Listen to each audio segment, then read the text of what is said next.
स्वागत है आप सभी का आपके अपने चैनल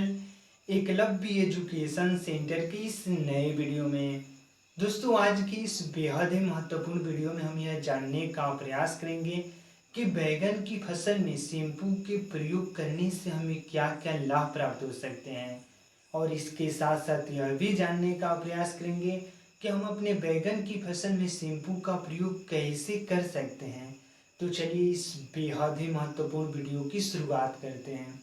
जैसा कि आप जानते हैं कि बैगन एक ऐसी फसल है जिसमें सामान्य तौर पर ज़्यादा से ज़्यादा कीटाणु लगने की संभावनाएं रहती है, और जिससे जो हमारा बैगन का फसल है उससे हमें लाभ होने की बजाय हानि हो जाती है। तो आइए सबसे पहले समझते हैं कि अगर हम अपने बैगन की फसल में शैम्पू का प्रयोग करते हैं तो हमें क्या क्या लाभ देखने को मिल सकता है, क्योंकि मौजूदा दौर के काफ़ी संख्या में किसान अपने बैगन की फसल में शैम्पू का प्रयोग करके निश्चित तौर पर कम लागत में कम समय में ज़्यादा से ज़्यादा लाभ प्राप्त करने में सफल हो रहे हैं। और हमें पूरा भरोसा है कि अगर आप भी अपने बैगन की फसल में शैम्पू का प्रयोग करते हैं तो आपको भी लाभ देखने को मिल सकता है। तो आइए एक एक करके इन्हें हम समझने की कोशिश करते हैं कि आखिर बैगन की फसल में शैम्पू का प्रयोग कैसे किया जा सकता है, उससे हमें क्या क्या लाभ देखने को मिल सकता है। तो जैसा कि आप जानते हैं कि सामान्य तौर पर शैम्पू का प्रयोग बालों को साफ करने के लिए किया जाता है,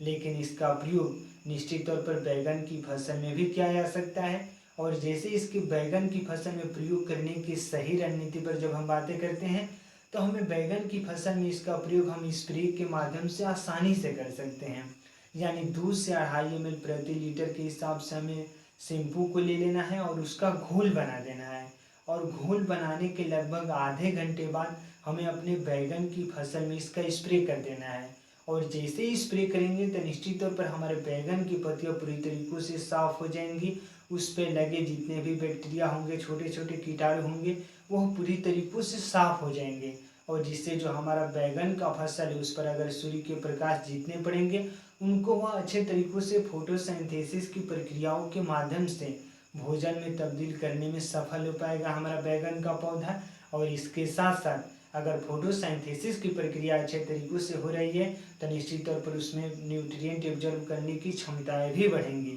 यानी वह अच्छे तरीकों से मिट्टी से भी न्यूट्रिएंट को एब्जॉर्ब कर पाएगा हमारा बैगन का पौधा। और जैसे ही अगर अच्छे तरीकों से भोजन को प्राप्त करेगा तो निश्चित तौर पर उसमें ज़्यादा से ज़्यादा फूल और फल लगने की संभावनाएं भी बढ़ेंगी। और यही वजह है कि मौजूदा दौर के काफ़ी संख्या में किसान अपने बैगन की फसल में शैम्पू का प्रयोग कर